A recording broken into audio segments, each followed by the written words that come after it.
Hello students, welcome to affairs cloud. My name is Vikas. हमारी एक application है carriers cloud जो कि आप डाउनलोड कर सकते हैं प्ले स्टोर से। हम एंड्रॉयड यूजर्स के लिए अवेलेबल है and once you have downloaded the application आप इसको लॉग इन करेंगे through your Gmail ID and once you have downloaded the application and logged in तो आप यहाँ पे रीडायरेक्ट हो जाएंगे इस पेज पर जहाँ पर आपको home, all courses, my courses, doubt का सेक्शन मिलेगा। हमारे इस एप्लीकेशन पर आपको डेली बेसिस पे करंट अफेयर्स की पीडीएफ्स मिलेगी both in Hindi as well as English. ये जो करंट अफेयर्स हम आपको प्रोवाइड कराते हैं बहुत इंपॉर्टेंट होते हैं एग्जाम पॉइंट ऑफ व्यू से, तो इसकी पीडीएफ्स के साथ ही साथ हम आपको क्विज भी प्रोवाइड कराते हैं ताकि आप उन पीडीएफ्स को पढ़ने के बाद अपनी प्रैक्टिस के लिए क्विज भी अटेम्प्ट कर सकें डेली बेसिस पे। डेली करंट अफेयर्स के साथ साथ वी मेक श्योर हम आपको वीकली बेसिस पे भी करंट अफेयर्स प्रोवाइड कराएं both in English as well as Hindi. ये आपकी एक कंपाइल्ड पीडीएफ होती है ऑफ प्रीवियस वीक जब हम आपको इंपॉर्टेंट करंट अफेयर्स प्रोवाइड कराते हैं ऑफ दैट पर्टिकुलर वीक। इससे आपकी रिवीजन बहुत अच्छी होती है एंड सिमिलरली हम आपको क्विज भी प्रोवाइड कराते हैं वीकली बेसिस पे ताकि आप अपने वीक के कंटेंट्स को रिवाइज कर सकें एंड सिमिलर प्रोसेस रहती है आपकी मंथली बेसिस पे। नेक्स्ट टाइम आपको कोई भी इवेंट अगर इस दुनिया में हो रहा है तो उससे रिलेटेड हम मेक श्योर करते हैं कि हमारे स्टूडेंट्स को इन्फॉर्मेशन उससे रिलेटेड मिल सके, उससे रिलेटेड इन डेप्थ एनालिसिस हम आपको प्रोवाइड करा सकें ताकि बच्चे उनको पढ़कर अपने क्वेश्चंस जो एग्जाम में पूछे जा सकते हैं उनको अटेम्प्ट कर सकें। हम डेली बेसिस पे आपको पीआईबी का एनालिसिस प्रोवाइड कराते हैं, आर्टिकल्स प्रोवाइड कराते हैं। नॉट जस्ट दिस, अगर कोई इंपॉर्टेंट इवेंट हो रहा है तो उससे रिलेटेड इन डेप्थ एनालिसिस भी हम आपको प्रोवाइड कराते हैं ताकि बच्चे की लर्निंग हो सके। Next we make sure to provide you with exam specific content. Previous years के क्वेश्चंस प्रोवाइड कराते हैं ताकि बच्चे एनालिसिस कर सकें अबाउट द एग्जाम पैटर्न, किस तरीके का सिलेबस आता है, किस तरीके के क्वेश्चंस पूछे जाते हैं एंड इवन एग्जाम होने के बाद we make sure to provide you with the correct analysis of that particular exam. इसी के साथ साथ हम स्टेट करंट अफेयर्स भी प्रोवाइड कराते हैं ऑफ डिफरेंट स्टेट्स ताकि बच्चे किसी पर्टिकुलर स्टेट एग्जाम की प्रिपेयर कर रहे हैं तो उनको भी यहां पर बेनिफिट देखने को मिल सके। इसी के साथ साथ हम टॉपिक वाइज करंट अफेयर्स भी आपको मंथली बेसिस पे प्रोवाइड कराते हैं। ये टॉपिक्स काफी इंपॉर्टेंट होते हैं एंड इनसे एग्जाम में क्वेश्चन पूछा जाता है। ये टॉपिक्स जैसे national affairs, government schemes, international affairs, visits, banking and finance, economy से रिलेटेड, स्पोर्ट्स, डिफेंस, कोई नई एप्लीकेशन अगर आई है, कोई नई टेक्नोलॉजी मार्केट में आई है तो वी मेक श्योर कि हम वो कवर करें ताकि आपकी लर्निंग अच्छे से हो सके। So friends, do check our application, it will be a one stop solution for learning. इसी के साथ साथ फ्रेंड्स अभी कैरियर्स क्लाउड हायर कर रहा है। We have openings for subject matter experts for quant, reasoning and English. इसी के साथ साथ वी आर ऑल्सो लुकिंग कि content creator for current affairs जो कि हमें डेली बेसिस पे, मंथली बेसिस पे, वीकली बेसिस पे कंटेंट प्रोवाइड करा सके एंड हमें एक हिंदी ट्रांसलेटर भी चाहिए जो कि इंग्लिश कंटेंट को हिंदी में ट्रांसलेट कर सके। अगर आपको अप्लाई करना है तो आप इस क्यूआर कोड को स्कैन कर सकते हैं for more information as well as आप हमारे डिस्क्रिप्शन में जो लिंक दिया है उस पर भी जाकर फर्दर इन्फॉर्मेशन ले सकते हैं। हेलो एवरीवन, तो आज की वीडियो में 30 मार्च के हम इंपॉर्टेंट करंट अफेयर्स डिस्कस करेंगे। काफ़ी हेल्पफुल सेशन रहेगा आप सभी के लिए, तो एंड तक ज़रूर बने रहिएगा, काफ़ी कुछ सीखने को मिलेगा एंड नोट्स ज़रूर बना के चलना। जो भी चीज़ इंपॉर्टेंट लगे, जो भी चीज़ आपको एग्जाम पर्सपेक्टिव से, एग्जाम पॉइंट ऑफ व्यू से इंपॉर्टेंट लगे उसके नोट्स आपको ज़रूर बनाने हैं। बेशक वन लाइनर नोट्स बनाइए, पूरी लाइन लिखने की ज़रूरत नहीं है, वन लाइनर नोट्स ज़रूर बनाने हैं। चलिए स्टार्ट करें। सबसे पहला क्वेश्चन आ जाता है कि किस मिनिस्ट्री ने अभी रिलीज किया इंडिया टीबी रिपोर्ट 2024 को। टीबी क्या होता है? ट्यूबरक्लोसिस। कहाँ पर होता है? ये आपके लंग्स को इफेक्ट करता है, राइट, एंड ये कम्युनिकेबल डिजीज़ है, करेक्ट। काफ़ी स्टिग्मा भी, टैबू भी हो जाता है। जो लोगों को टीबी हो जाता है तो लोग उनसे ज़रा कट के रहते हैं कि हमें भी टीबी ना हो जाए, बट स्टिल इंडिया में ये अभी इंडिया टीबी रिपोर्ट रिलीज़ की गई। किस मिनिस्ट्री के द्वारा रिलीज़ की गई ये पूछा गया है, तो ministry of health and family welfare के द्वारा इस रिपोर्ट को अभी रिलीज़ किया गया, राइट। इस रिपोर्ट में कुछ डाटा आया है, जैसे अगर हम बात करें, सबसे पहला डाटा ये बताता है कि 16% हमें रिडक्शन देखने को मिला इन ट्यूबरक्लोसिस के न्यू केसेस में, राइट। मतलब 16% का हमें रिडक्शन देखने को मिला in new cases of TB. New cases of TB per year अगर हम देखें तो 16% का रिडक्शन देखने को मिला है। दूसरा डाटा कहता है कि 18% का हमें रिडक्शन देखने को मिला इन मॉर्टेलिटी, राइट। मॉर्टेलिटी होता है डेथ्स ड्यू टू ट्यूबरक्लोसिस। तो जो मॉर्टेलिटी होती है टीबी की वजह से, उससे हमें 18% का रिडक्शन देखने को मिला एज कंपेयर टू अगर हम 2015 का डाटा लेके चलें। तो ये डाटा आया अभी टीबी की रिपोर्ट जो कि है India TB report, correct, ministry of health and family welfare के द्वारा इसको रिलीज किया गया। अपार्ट फ्रॉम दिस अगर हम देखें तो ये जो इंसिडेंट रेट्स होता है in India, it decrease from 237 per lakh population in 2015 to just 199 per lakh population in 2022। Mortality rate की बात करें ये डिक्लाइन कर जाता है। 1 लाख में से अगर 28 लोग 2015 में इनकी डेथ होती थी तो अब सिर्फ 23 लोगों की पर लैख पॉपुलेशन यहाँ पे डेथ हो गई इन 2022, right. And a total of 25.5 lakh instances report किए गए 2023 में, जो कि हाईएस्ट एवर थे सिंस द 1960s। ठीक है, फिर इसी के अलावा अगर कुछ और डाटा देखें, ये हमने देख लिया, राइट। ये बताता है कि जो नंबर ऑफ इंडिविजुअल्स डायग्नोज किए गए with drug susceptible TB in India was 24.7 lakh in 2023। ये जो रिपोर्ट है noted that the national tuberculosis elimination programme had provided free diagnostic services conducting approximately 189 crore sputum smear test and 63.3 lakh nucleic acid amplification test in 2023. Under the Niksha Poshan Yojana, financial support is provided to TB patients through direct transfer और direct benefit transfer. ठीक है, apart from this अगर हम बात करें estimated number of TB cases, ये shrink हो रहे हैं, मतलब कम हो रहे हैं, करेक्ट। ये जो गैप है it has been reduced over the years due to Nikshay portal which keep tracks of all the TB patients. अगर हम बात करें 2023 में तो 22.3 लाख केसेस को एक्सपेक्ट किया गया था कि ये मिसिंग है, एंड 2022 में ये 3.2 लाख केसेस मिसिंग थे। मूविंग ऑन, अगर हम बात करें वर्ल्ड ट्यूबरक्लोसिस डे की, तो अभी 24 मार्च को हमने ऑब्जर्व किया था वर्ल्ड ट्यूबरक्लोसिस डे, एंड ये बेसिकली ऑब्जर्व किया जाता है to raise public awareness about the devastating health, social and economic consequences of tuberculosis and to strengthen the efforts to end global tuberculosis epidemic.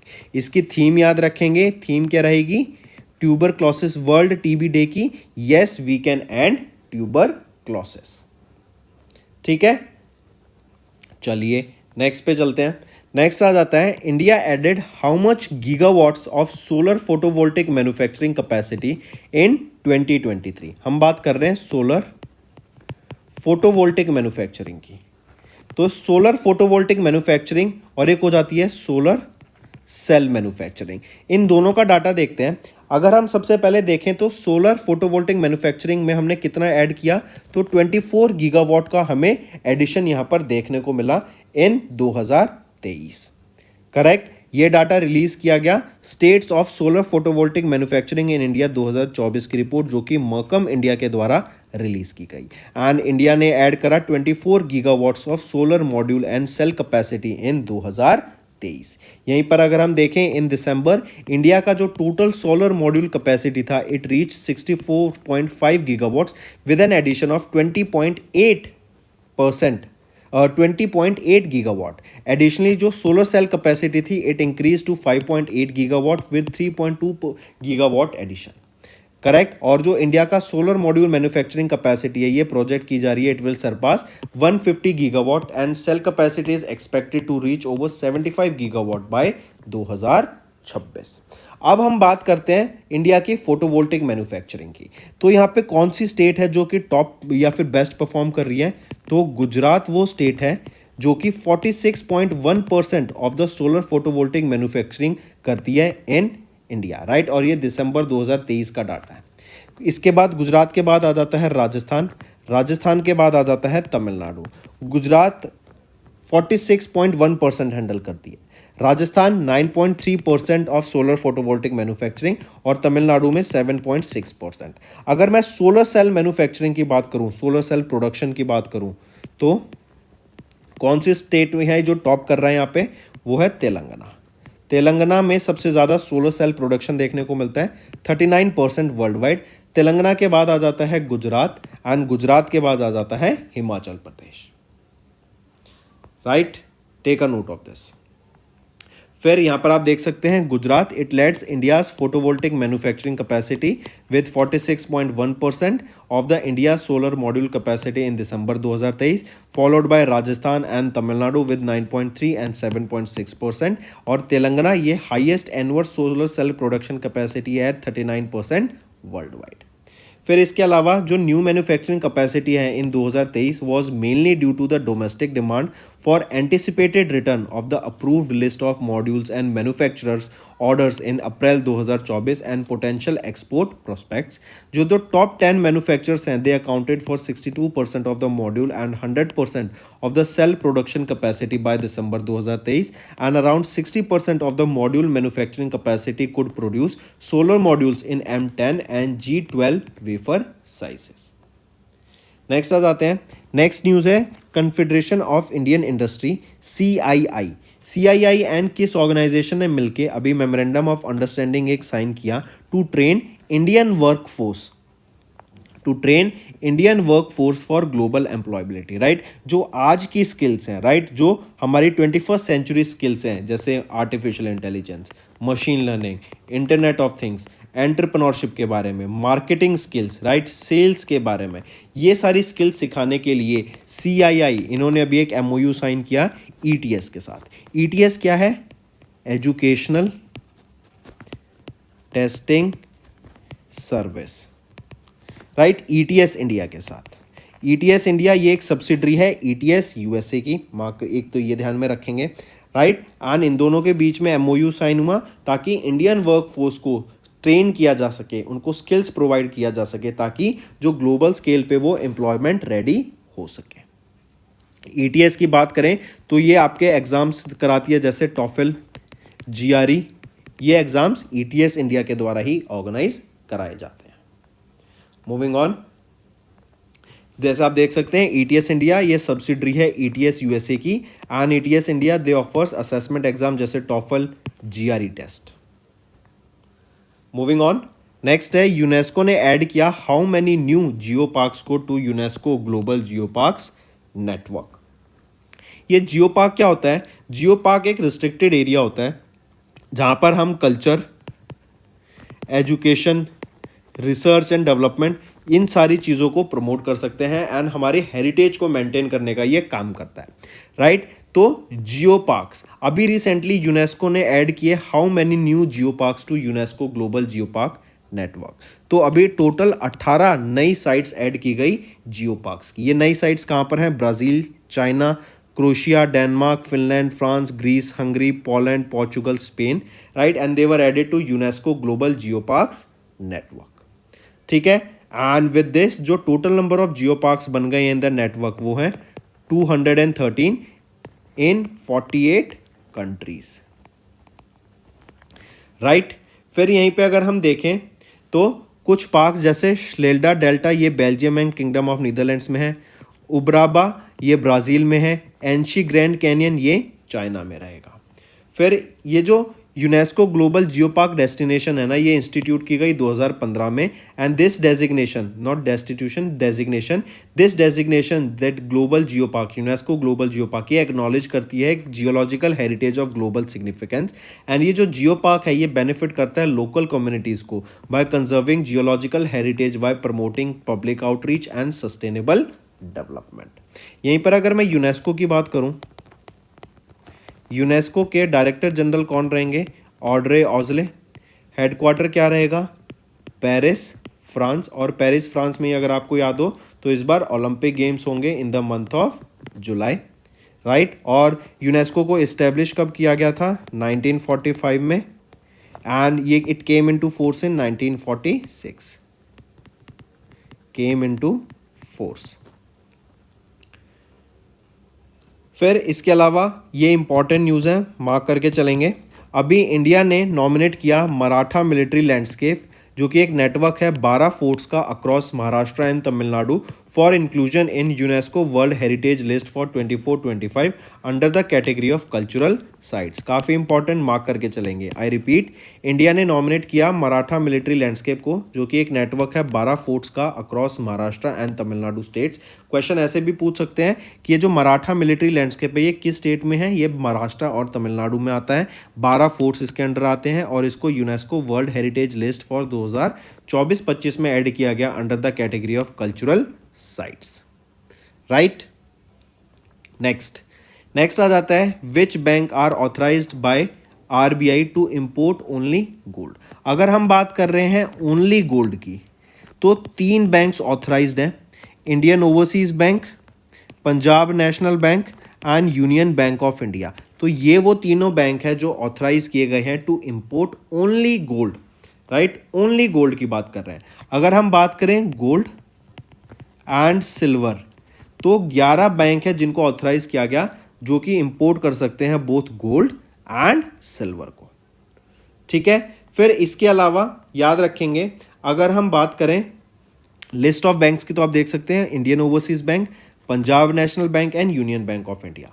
अगर अप्रैल 2023 से फरवरी 2024 की बात करें तो इंडिया का जो गोल्ड है वो इंपोर्ट इंक्रीज किया by 38.76% to $44 billion and silver import decreased 11.53% to just $4.62 billion। यहीं पर अगर हम देखें इंपोर्ट और एक्सपोर्ट का data of gold and silver तो according to observatory of economic complexity इन्होंने डाटा रिलीज किया और बताते हैं कि इंडिया का जो एक्सपोर्ट है गोल्ड का वो रहा वर्थ $124 मिलियन 2022 में and India 93rd largest exporter बना गोल्ड का in the world. Top 3 destination जहां पर इंडिया ने एक्सपोर्ट किया वो है यूएई, हांगकांग एंड टर्की। फिर इंडिया के इंपोर्ट की बात करें गोल्ड की तो $35.8 बिलियन का हमने गोल्ड इंपोर्ट किया 2022 में, making India the world's 5th largest importer of gold. Top 3 destinations कौन सी रहेंगी जहां से इंडिया ने गोल्ड को इंपोर्ट किया? वो है Switzerland, south Africa and UAE. वहीं पे अगर हम बात करें इंडिया के सिल्वर की एक्सपोर्ट की तो कितना एक्सपोर्ट रहा इंडिया का? $33.9 मिलियन का एक्सपोर्ट रहा सिल्वर का एंड 41 लार्जेस्ट एक्सपोर्टर बन गया इंडिया सिल्वर का in the world. Top 3 destination UK, USA and Germany. वहीं पे बात करें इंडिया के इंपोर्ट की ऑफ सिल्वर तो इंडिया ने कितना सिल्वर को इंपोर्ट किया? तो $1.32 बिलियन का हमने सिल्वर इंपोर्ट करा, making India the 8th largest importer of silver in the world. और रशिया, चाइना एंड कजाकिस्तान से हमने सबसे ज़्यादा सिल्वर को इंपोर्ट किया। नेक्स्ट आ जाते हैं किस बैंक ने अभी जीता को branding rights for 3 Delhi metro station. तो 3 दिल्ली मेट्रो स्टेशन के लिए जो को ब्रांडिंग राइट्स हैं वहाँ पर उनकी मार्केटिंग करना, राइट, अपने एटीएम्स को सेटअप करना, करेक्ट, अपनी डिजिटल बैंकिंग यूनिट सेटअप करना, कायोस्क सेटअप करना कस्टमर्स को सर्व करने के लिए, तो ये सारे राइट्स भी उनको यहाँ पे मिल जाएंगे इस को ब्रांडिंग राइट्स के साथ। तो ये है बैंक ऑफ बड़ौदा, बीओबी को यहाँ पर इन्होंने जीत लिए हैं को branding rights for 3 Delhi metro station from DMRC, Delhi metro rail corporation. 3 metro station कौन से हैं? Rajouri garden, south extension and Inderlok. Right, ये वो 3 मेट्रो स्टेशन हैं जिनके जो को ब्रांडिंग राइट्स हैं अब किसके पास हैं? बैंक ऑफ बड़ौदा के पास हैं। राइट, और आने वाले 10 सालों के लिए इनके पास यहाँ पे राइट्स रहेंगे इसके। एंड अजय के खुराना जो कि एग्जीक्यूटिव डायरेक्टर है बैंक ऑफ बड़ौदा के, इन्होंने इनॉग्रेट किया new station branding at Inderlok metro station. Next आ जाते हैं what is the fiscal deficit of India from April 2023 से फरवरी 2024 तक। तो फिस्कल डेफिसिट कितना रहा? तो हमारा फिस्कल डेफिसिट बढ़ गया टू 15.01 लाख करोड़ रुपीस। ठीक है, जो ओरिजिनल बजट एस्टिमेट था वो 17.87 lakh crore in the interim budget, correct, and the government has narrowed their fiscal deficit target for fiscal year 24 by 10 basis point to 5.8% of the GDP. जो government है इनका एम रहेगा to bring it down further to 5.1% in the financial year 25। Next आ जाते हैं JAM. JAM क्या है? Jindal advanced materials private limited, right. तो जैम करेक्ट। इन्होंने अभी रिसेंटली किसके साथ पार्टनर किया? MEESPA, ये एक Italy based chemical fibre manufacturing company है MEE। इन दोनों के बीच में भी एक कॉन्ट्रैक्ट साइन हुआ, 2700 करोड़ रुपए का ये कॉन्ट्रैक्ट साइन हुआ ताकि एक कार्बन फाइबर प्लांट की manufacturing, carbon fibre manufacturing plant को सेटअप किया जा सके। ठीक है, 2700 करोड़ रुपए का ये मैन्युफैक्चरिंग प्लांट रहेगा और यहाँ पे 35,000 metric tons of carbon fibre को यहाँ पे बनाया जाएगा एनुअली, करेक्ट। अगर हम कार्बन फाइबर की बात करें, ये जो कार्बन फाइबर प्लांट होता है ना, ये कार्बन फाइबर बेसिकली क्या होता है, काफ़ी हार्ड मटेरियल होता है। ये आपका काफ़ी हीट को भी विथस्टैंड कर सकता है और काफ़ी स्ट्रॉन्ग मटेरियल होता है। ठीक है, अगर मैं जैम की बात करूँ, Jindal advance materials private limited, 2017 में इसको बनाया गया था। हेडक्वार्टर कहाँ पर रहेगा? गुरुग्राम, हरियाणा में। नेक्स्ट, जैम इनके द्वारा साइन पैक्ट किया गया एक framework agreement with MEESPA at JEC world 2024 जो पेरिस फ्रांस में हुई, जो कि लार्जेस्ट ग्लोबल इंडस्ट्री शो था for composite materials. And JAM plans to produce low tow to high tow carbon fibres and aims to expand production to 10,000 metric tons by 2027। Next आ जाते हैं Sterlite power. इन्होंने किस organisation के साथ partner किया to develop power transmission projects in India? तो Singapore की GIC प्राइवेट लिमिटेड के साथ मिलके स्टरलाइट पावर ने, और ये स्टरलाइट पावर ये एक वेदांता ग्रुप की कंपनी है, राइट। इन्होंने अभी रिसेंटली पार्टनर किया GIC प्राइवेट लिमिटेड के साथ ताकि ट्रांसमिशन प्रोजेक्ट्स को, पावर ट्रांसमिशन प्रोजेक्ट्स को ऑपरेट किया जा सके इन इंडिया। आई रिपीट, ये जो एग्रीमेंट हुआ था ये किस लिए हुआ था? To set up a new platform to develop and operate power transmission projects in India. And अगर बात करें, ये जो जॉइंट वेंचर प्लेटफॉर्म है ये ऑपरेट करेगा, ये टारगेट करेगा नई अपॉर्चुनिटीज को emerging from over $13 billion of capital expenditures announced by the government of India. Sterlite power के पास 51% एंड GIC के पास 49% स्टेक रहेगा। नेक्स्ट आ जाता है किनको अभी नेम किया गया MD and chief executive officer of bank of Maharashtra? तो वो रहेंगे Nidhu Saxena. Let me show you है, ये है निधु सक्सेना, ये MD एंड CEO है बैंक ऑफ महाराष्ट्र के। 3 साल तक ये इस पोजीशन में रहेंगे विद इफेक्ट फ्रॉम 27 मार्च 2024। ये किनको रिप्लेस करेंगे? AS राजीव को ये रिप्लेस करेंगे upon his election as the vigilance commissioner in CVC। अगर बात करें निधु सक्सेना की, तो इन्होंने अपना बैंकिंग करियर स्टार्ट किया था एक bank of Baroda where he worked for 10 years, after which he joined United Commercial Bank. He served as executive director of Union Bank of India from 1 Feb 2022 से 26 मार्च 2024 तक। And he has also been identified as a subject expert for assigning the Union Public Service Commission. Bank of Maharashtra की अगर हम बात करें तो कौन बने हैं नए MD एंड CEO? अभी हमने देखा निधु सक्सेना। हेडक्वार्टर कहाँ पे रहेगा इसका? पुणे, महाराष्ट्र में रहेगा। एंड 1935 में इसको एस्टेब्लिश करा गया था। टैगलाइन क्या रहेगी? 1 फैमिली 1 बैंक। नेक्स्ट पे आ जाते हैं PR Sreejesh and Camila carrom.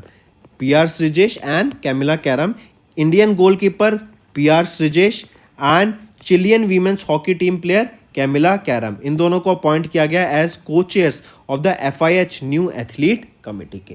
अगर हम बात करें कैमिला कैरम की, इनको असाइन किया गया co-chair and athletes committee representative on elective executive board. And जो PR श्रीजेश रहेंगे ये co-chair and he will lead the planning and meetings alongside Camila Caram. Mark करके चलेंगे, दोनों इंपॉर्टेंट है। अगर PR श्रीजेश की बात करें, ये अर्नाकुलम केरला से बिलोंग करते हैं, राइट। इनका जो सीनियर डेब्यू था 2016 के साउथ एशियन गेम्स में था कोलंबो श्रीलंका में।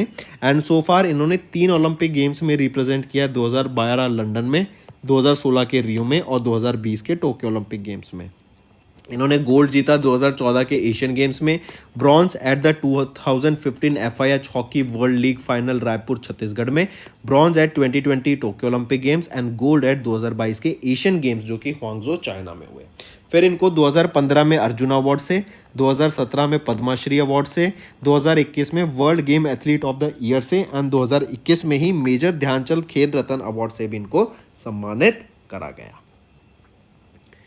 मूविंग ऑन, नेक्स्ट है स्टैंडर्ड चार्टर्ड बैंक, इन्होंने 7.18% स्टेक अपना सेल कर दिया in CDSL for 1266.48 crore rupees, right. तो स्टैंडर्ड चार्टर्ड बैंक ने सेल किया 7.18% का entire stake in CDSL India in a block deal worth 1266.48 crore rupees. CDSL ये फैसिलिटेट करती है the holding of securities in electronic form and CDSL and NSE promoted national security depositories are the only two depositors in India.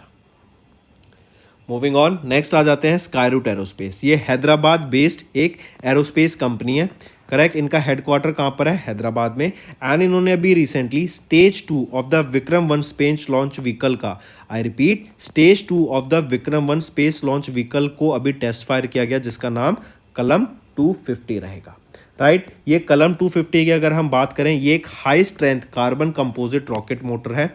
ये solid fuel use करती है and it uses a high performance ethylene propylene diene terpolymers thermal protection system, correct. So coming back, ये stage 2 of the Vikram 1 rocket space launch vehicle का क्या नाम रहेगा? कलम 250। किसके द्वारा टेस्ट किया गया? स्काईरूट एरोस्पेस के द्वारा। कहां पर टेस्ट किया गया, ये क्वेश्चन भी आ सकता है। तो सतीश धवन स्पेस सेंटर, जो कि श्रीहरिकोटा आंध्र प्रदेश में, यहां पर इसको टेस्ट किया गया, ठीक है।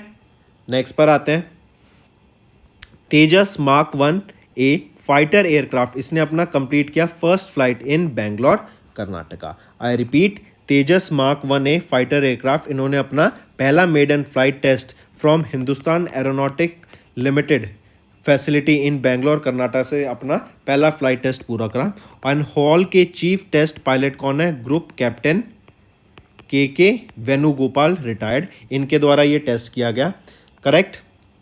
फिर यहीं पे याद रखेंगे, जो तेजस मार्क 1 फाइटर है, ये फीचर करता है एडवांस फाइटर जेट है, ये फीचर करता है advance radar, electronic warfare and improve combat capabilities. And Tejas mark 1A ये डिज़ाइन किया गया है एरोनॉटिकल डेवलपमेंट एजेंसी के द्वारा अंडर DRDO एंड इसको मैन्युफैक्चर किया गया है by Hindustan aeronautics limited. HAL की बात करें तो यहाँ पे डायरेक्टर कौन रहेंगे? CB अनंता कृष्णन। हेडक्वार्टर्स कहाँ पे रहेगा इसका? बेंगलोर कर्नाटका में। एंड 1940 में इसको इस्टेब्लिश करा गया। नेक्स्ट आ जाता है वर्ल्ड पियानो डे। कब ऑब्जर्व करते हैं हम? इस साल 2024 में तो हमने इसको 28 मार्च को ऑब्जर्व किया, वरना जनरली वर्ल्ड पियानो डे आपका 88th day of the year observe किया जाता है, जो कि रिप्रेजेंट करता है 88 keys of the piano, right. And piano को सेलिब्रेट किया जाता है ताकि जो एक कम्युनिटी है उसको एक साथ लाया जा सके। जनरली ये 28 या 29 मार्च को ऑब्जर्व किया जाता है, करेक्ट। और इस बार 2024 में ये 28 मार्च को था, 2023 में ये 29 मार्च को था एंड 2025 में भी ये 29 मार्च को ही ऑब्जर्व किया जाएगा। अपार्ट फ्रॉम दिस, याद रखेंगे वर्ल्ड पियानो डे को ऑफिशियली जो ऑब्जर्व किया गया था, राइट, पहली बार जो ऑब्जर्व किया गया था तो 2015 में ऑब्जर्व किया गया था। 29 मार्च 2015 को इसको ऑब्जर्व किया गया था। एंड ये जो आइडिया जो था वर्ल्ड पियानो डे को ऑब्जर्व करने का, ये कॉइन किसके द्वारा किया गया था? एक जर्मन पियानिस्ट थे एंड कंपोजर निल्स फ्रेम, इनके द्वारा इस आइडिया को दिया गया था to observe world piano day, ताकि जो पियानो को कंपोज करते हैं, जो पियानो बजाते हैं, उस कम्युनिटी को एक साथ लाया जा सके। तो दोस्तों ये थे हमारे आज के इंपॉर्टेंट करंट अफेयर्स। अब आ जाते हैं कुछ रिवीजन पार्ट पर, जो कि आपके लर्निंग में काफ़ी हेल्प करेगा। चलिए स्टार्ट करें। सबसे पहले हम बात करें मिनिस्ट्री ऑफ रूरल डेवलपमेंट ने, इन्होंने अभी कितना % हाइक इंक्रीज किया इन मनरेगा wages rate for fiscal year 25। तो फिस्कल ईयर 25 के लिए हमें 3 से 10% का वेज हाइक हमें यहाँ पे देखने को मिलेगा इन मनरेगा। मनरेगा क्या है? Mahatma Gandhi national rural employment guarantee act. यहाँ पे साल के डेली यहाँ पे लोगों को आपको रोजगार देने की बात की जाती है, करेक्ट। एंड यहाँ पर अगर हम देखें, कुछ आपको पॉइंट्स याद रखने पड़ेंगे। जैसे फॉर एग्जांपल 3 से 10% के बीच में वेज हाइक तो हमें बता दिया 2025 फिस्कल ईयर 2025 में, लेकिन ऑन एन एवरेज देखें तो 7% का हाइक रहेगा। 7% में से भी अगर हम देखें हाईएस्ट हाइक किस स्टेट में देखने को मिला, तो वो हमें गोवा में देखने को मिला। कितना? 10.56% का हाइक हमें देखने को मिला। देन लोएस्ट कहां पर देखने को मिला? लोएस्ट इंक्रीज तो वो था यूपी एंड उत्तराखंड में, जो था 3.04% ईच। इसी के साथ साथ अगर आपसे पूछा जाए कि रेट वाइज, अमाउंट वाइज कौन सी स्टेट है जहां पे हाईएस्ट हमें मनरेगा वेज देखने को मिलता है, वो है हरियाणा, जो है 374 रुपीज पर डे के हिसाब से। एंड लोएस्ट कहां पर देखने को मिलता है, वो है अरुणाचल प्रदेश में, जो है 234 रुपीज पर डे के हिसाब से। ठीक है, तो 3 से 10% का एवरेज हाइक हमें देखने को मिला मनरेगा रेट में। और यहीं पर अगर हम देखें लास्ट फिस्कल ईयर 24 की बात करें तो 2 से 10% का हमें वेज हाइक देखने को मिला था। और यह है फिस्कल ईयर 25 के लिए।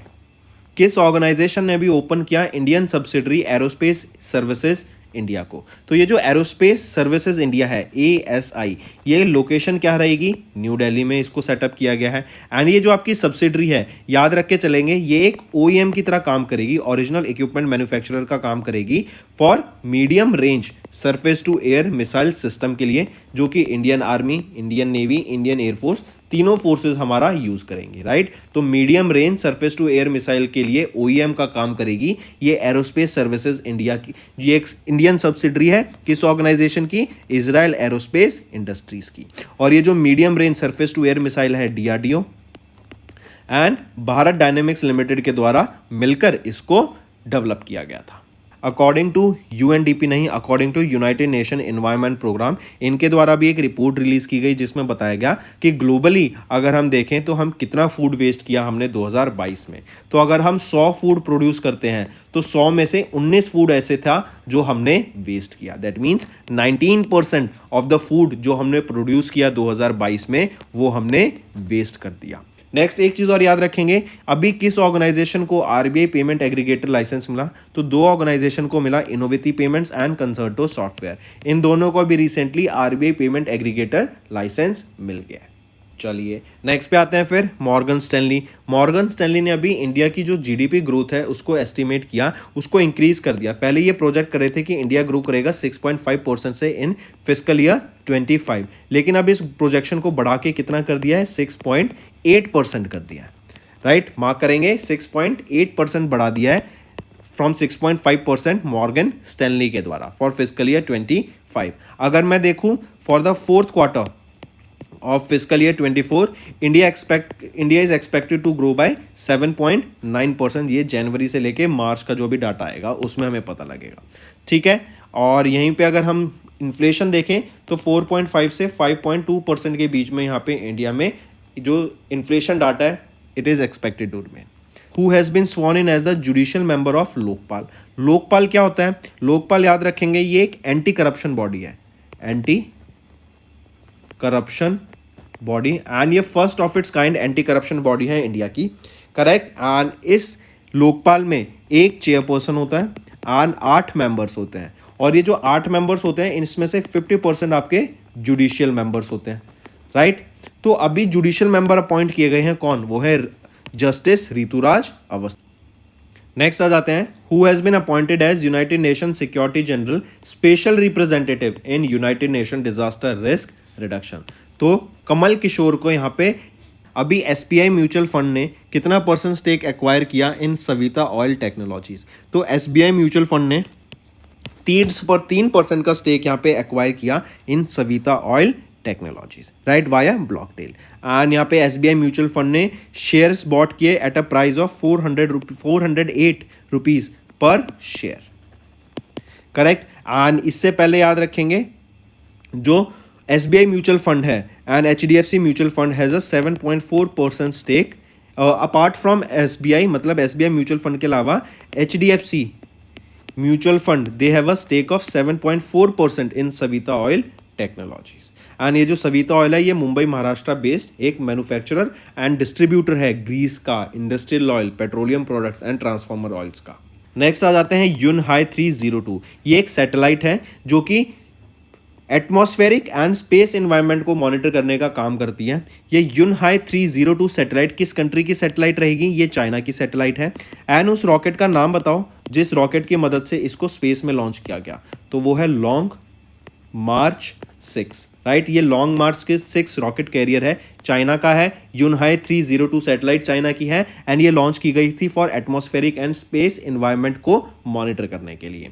एंड ये लॉन्ग मार्च सीरीज की 514th मिशन लॉन्च था, राइट। जो कि अभी लॉन्च किया गया। इन्होंने लॉन्च की कौन सी सैटेलाइट?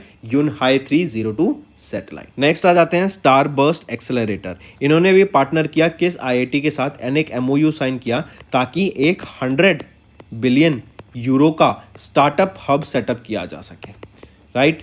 और इन्होंने किसके साथ किया? आईआईटी मद्रास, जो कि तमिलनाडु बेस्ड आईआईटी मद्रास है, राइट। इनके साथ ये एमओयू साइन किया ताकि जो ये स्टार्टअप हब होगा, और यहाँ पे कंपनी कैसे कैसे स्टार्टअप्स आएंगे, जैसे आपके डिफेंस से रिलेटेड, राइट, आपके टेक्नोलॉजी से रिलेटेड, आपके जो नए, अगर हम देखें, इनोवेशन की जाएगी, यहाँ पे रिसर्च एंड डेवलपमेंट के ऊपर बात की जाएगी ताकि नई टेक्नोलॉजीज को हम इनकॉर्पोरेट कर सकें, करेक्ट। तो स्टार बर्स्ट एक्सेलरेटर ने आईआईटी मद्रास के साथ ये एमओयू साइन किया for 100 billion euro startup hub.